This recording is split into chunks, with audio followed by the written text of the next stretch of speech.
Hi, I'm Dr. Coffey, and this is my dog, Mishka. And we're going to be talking about senior wellness panels, wellness exams, what we're looking for, and all the things that are special to bringing your senior pets in, even when you think they're doing well at home. So the reason we do senior pet exams is because a lot of things can happen kind of under our noses when we see our pets every single day, and these subtle changes that we may not notice, and you bring them here and it's our job to notice them. So we'll ask you the standard questions like, how's your pet doing? Any vomiting, diarrhea, coughing, sneezing, things like that. Another big one for senior pets is are we increased the amount of drinking that we're doing? Or have we increased the amount of urination? Because there's several types of problems that can happen when dogs and cats get older that can cause increased drinking and peeing. And that can be a big red flag. Another thing is about movement. How are they getting in and out of the car? How are they getting on and off furniture? How are they climbing their cat trees, jumping on countertops, things like that. Because if we have a change in those things, oftentimes it means we're painful somewhere, even if we're not limping or vocalizing or anything like that. So we'll do full general exams, full neurologic exams, and orthopedic exams to make sure we don't have any subtle changes that might lead us into thinking that we have any kind of arthritis or disc problems or anything like that that can definitely affect our senior pet's quality of life. We'll also do senior wellness labs. This is going to look at our organ function like kidneys, liver, gallbladder, electrolytes, make sure we're not anemic in any way, thyroid function. And then if we find clues on there, we can then kind of do further testing, which we'll talk about Mishka's case here in a minute, because she's totally normal at home, but I did find something on her blood work that we now get to investigate, even though she's acting totally normal, because that's what senior pets do. And sometimes labs are the ones that are abnormal, even though their exams are normal. So in their wellness, preventative care, and annual exam, we're going to do annual labs. We can talk about supplements, especially as they get older. Joint supplements are a big one. There's injectable versions, there's oral versions. We'll talk about the benefits of an omega-3 fatty acid for numerous reasons. We have a number of different types of supplements for older dogs that, depending on your pet and what your goals are, that we can do. We want to keep them up to date on their vaccines, because old dogs can get infectious diseases as well, and we don't want that to complicate anything. So keeping them up on that, and doing other things like flea tick heartworm prevention and yearly fecal exams, and just making sure that, just because these guys are getting older doesn't mean we want to kind of step back from that preventative annual wellness care as well. Sorry. I'm sorry, I forgot. Dental care is another one. I would say 90+%, if not 100% of our senior pets have some sort of oral disease, whether it be anything from mild tartar to severe dental disease. I know Mishka here has a fractured tooth that I want to get fixed. Issues in the mouth, even if it just looks like tartar and some mild gingivitis, that causes really chronic systemic inflammation every day of your pet's life, and that can affect organ function as well. So we don't want anything like that going on, and fractured teeth are painful, and so we want to keep an eye out for that. And most of the time, honestly, dogs and cats will eat totally fine, even if they have severe dental disease. So that's not a good indicator of things. So definitely getting an oral exam is really important. The next part of the video is I'm going to walk through kind of how I do exams on dogs and cats. It'll be a full general ortho and neurologic exam. Things that I'm looking for, especially when we're talking about arthritis and pain, is most of the time, and really all the time, I do not want your dog vocalizing in pain on an exam. I don't want to make him painful. I don't want to make him scared of me. I don't want him to think I'm going to hurt him or her. So what I'm going to be looking for is range of motion of all the joints, any kind of crunchiness when I move around. But if they are painful, say they might resist my movement, I'm not going to push them past something that really hurts. I'm going to say, okay, we don't like that. She's not going to let me do that. Or they might start lip licking if they're panting because they're a little bit nervous about being at the vet. They may stop panting, and I'm going to test these things several times. So if every time I move her knee and she stops panting, that tells me that's uncomfortable. So lip licking, that kind of like side eye, a quick turn of the head, anything like that, that's going to tell me that I've found an ouchie spot. I don't want to move a joint to the point where a dog or a cat is vocalizing. That means I pushed that pet too far. So that's my goal when I do orthopedics exams. So, and I always talk through with the owner what I'm seeing, why I think your pet is painful. so that you know what's going on inside my head as well. We will sometimes look for structural issues. A lot of times I will kind of compare, especially around the joints, kind of the right and the left, and see if I have any obvious thickening or any palpable joint swelling. Yeah, so that's something you can feel, but usually you'll notice me feeling both sides at the same time because, as you know, there's giant dogs, little dogs, squatty dogs, and they all palpate a little bit differently. But I will compare both sides and see if it feels thickened. Older pets also do like to get lumps and bumps, so I'm gonna do a full kind of comb through, see if I feel anything. But we'll definitely feel over, make sure we don't feel any masses, tumors, anything like that. And if we do, we'll address it accordingly. I'm gonna walk through Mishka's exam, and just so you guys know what's going on, Mishka is gonna be 8 this year. She's an 8-year-old female spayed. She's an Alaskan village dog. She's basically Alaskan mutt. I got her when she was about 2 weeks old. We have traveled the country, so she does have a travel history, but otherwise doing beautiful at home. No limping, no anything like that. I have not noticed any vomiting, no diarrhea. She's eating well. I haven't noticed any increased urination or peeing. And so she came in last week for her yearly wellness exam and labs and to update some vaccines and things like that. So what I'm gonna do is I usually start head to toe, just general first, and then I do neurologic, and then I do ortho, because anything that's ouchy I wanna do last, so that the pet doesn't lose trust in me. I did bring treats anytime I have an exam, dog or cat. If you guys know your pets like certain treats, bring them. I will use them. I love them. I also, when she comes to the vet, she gets really nervous, so I do give her a dose of trazodone. If you've ever been given medications to help your dogs be calm at the vet so they're not so scared, that combination of treats and some anti-anxiety meds can be really helpful for us to be able to do things and avoid things like having to sedate your pet. So like I said, I'll start head to toe. So I'll take a look at her. I'm looking at her eyes, making sure her eyelids are normal, making sure she's not like any kind of redness in her eyes. I'm gonna look at her teeth. She has mild amount of tartar. She does have a little broken incisor right there that I need to take care of. She's also got a little chip on her tooth right there that I'm hoping to do kind of a cap on instead of having to pull the teeth. So we can do that as well because her pulp, which is the blood supply to the tooth, is not exposed. Then I'm going to check her ears, make sure there's no ear infection. There's lymph nodes underneath her chin, so I'm going to feel for those. There's lymph nodes right here in front of the shoulder, and there's actually lymph nodes back here behind her knees. That is definitely something we're gonna feel in all pets, but definitely in senior pets, because when those get enlarged, it can mean some scary things. I will listen to heart and lungs. She does have a murmur. We did an echocardiogram 2 years ago, I believe. She has something called an innocent murmur. So when I listen to her, she has a whooshing sound in her heart, but she has a normal structural her heart is structurally normal. She just has that murmur. So she just wanted to scare me. Really is the answer to that. But it's definitely something I want to keep an eye on and make sure it's not getting louder. If it ever gets louder at some point, we'll do another echocardiogram to make sure that her heart remains normal and she's not getting any kind of valvular degeneration or anything. Then I'm going to palpate her belly. So I personally will use open hands and just kind of push in gently. I want to make sure her organs feel like they're the right size, make sure she's not painful. I should be able to do this. And she's, like I kind of mentioned, she's not like stopped panting or whipping around. She's not painful in her belly. I'm not feeling anything that's not supposed to be there. Then, like I said, there's lymph nodes back here. Then I'm going to then I kind of like ease into my neurologic exam. And I guess funny enough, I go back to front in neurologic exam, which I never realized until now. So I'm going to flip her feet upside down, make sure that her reflexes are good. And then I'll do the same thing on the front. If she'll participate, you put your foot down, please. You're very good at that part. Okay. And the goal of this is just to make sure that she knows where her foot is in space. I'm going to feel for any kind of spinal pain. She sometimes after long hikes has a little bit of ouchiness. I don't know if you could see that twitch right there. We did some hiking this week, so she's a little bit sore. Might want to do some acupuncture on her when we get home. But mild there. She didn't even stop panting anything, but I do have a little bit of twitching there. Feel for any neck pain.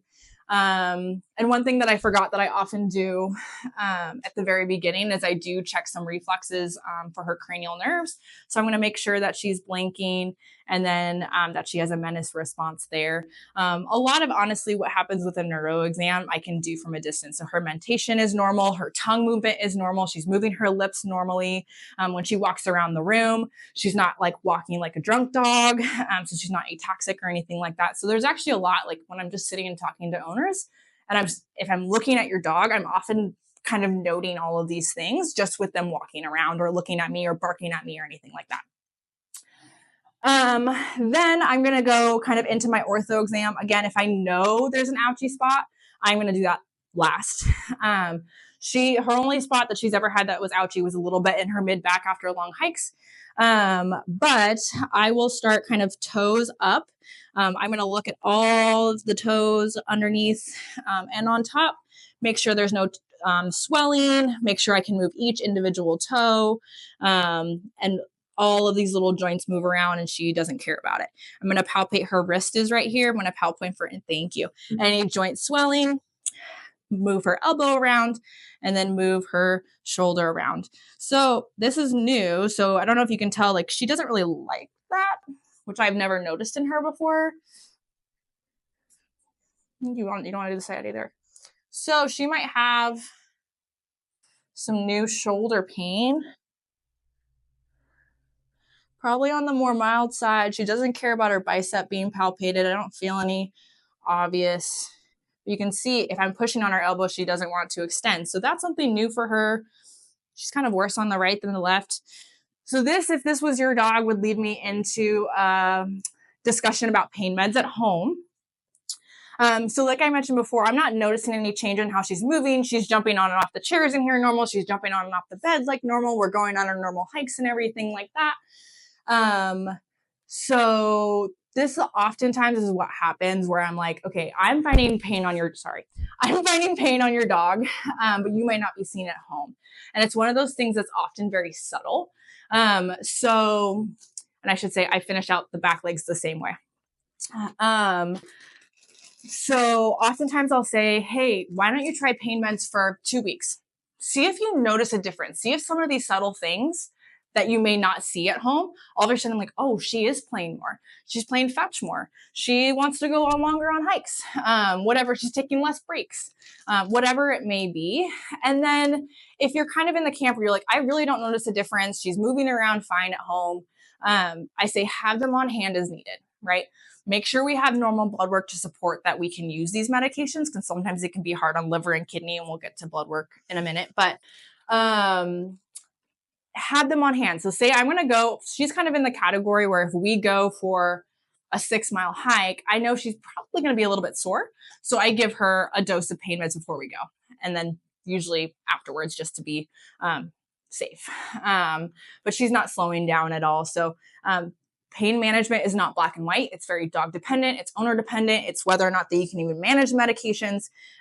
So it's very fluid and it changes. It's like 3 years in the future, she's likely going to be on pain meds every day because we're already seeing some ouchiness here and there.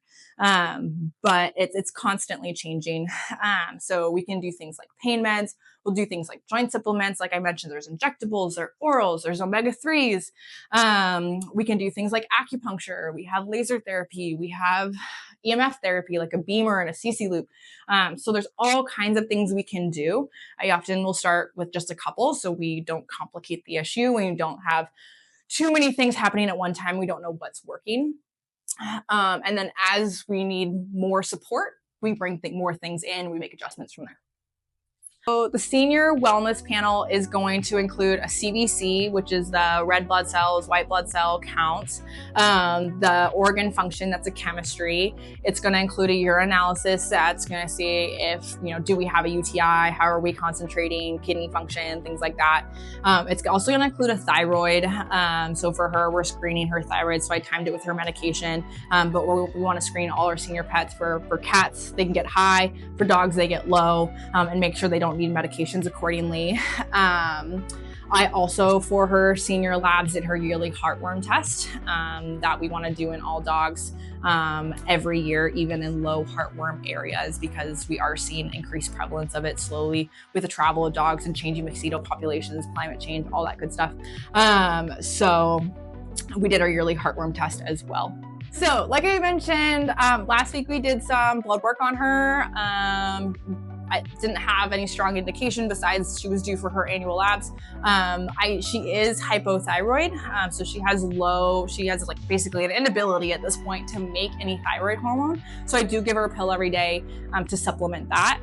So I wanted to keep an eye on that, make sure I was supplementing at a normal level. She's been on this medication for 4 years now, I believe, and she's been normal since we started.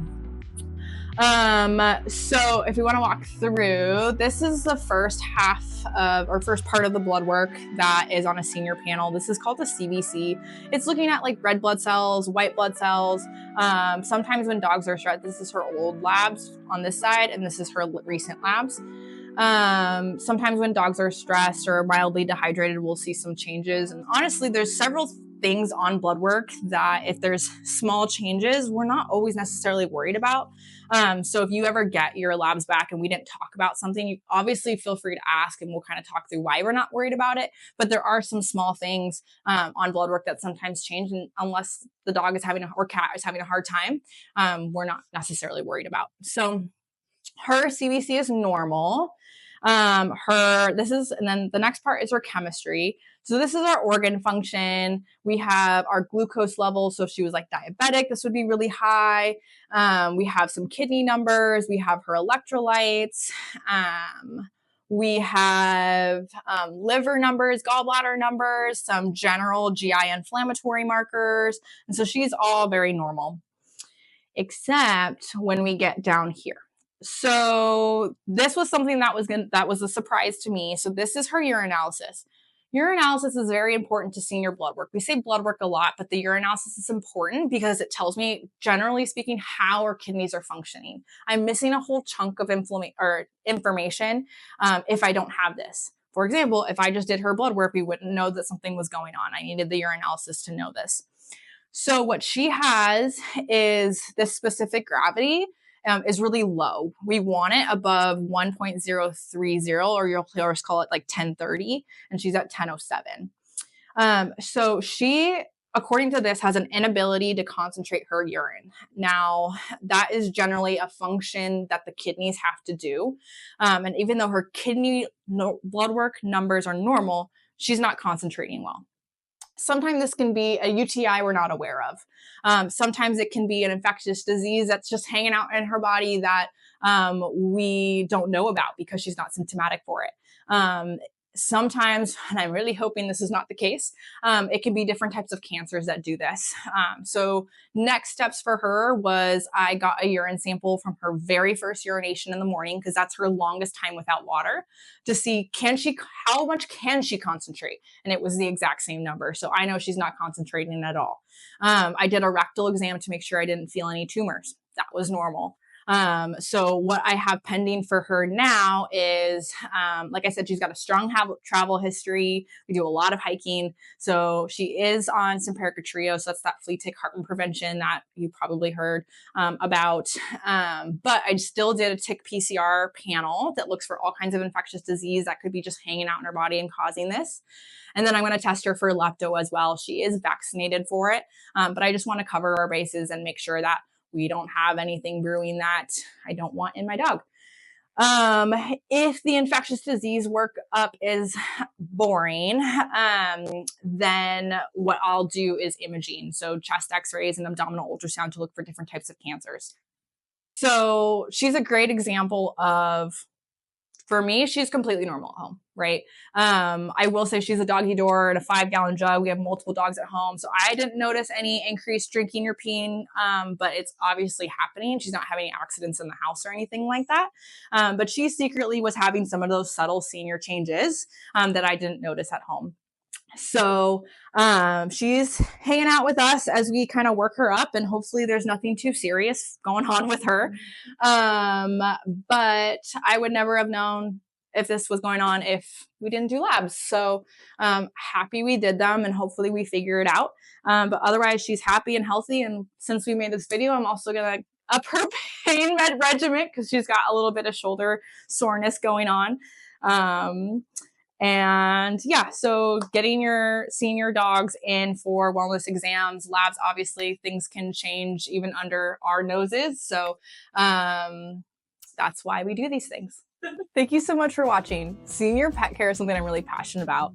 For anyone that's curious about Mishka's workup, we eventually ruled out Addison's and Cushing's, no UTI, no infectious diseases. We did an ultrasound and found that she's got some early changes on her kidneys. So it's probably early kidney disease, which is just an age-related thing that sometimes happens in our older pets. So we're gonna put her on a special food and start with just an omega-3 fatty acid.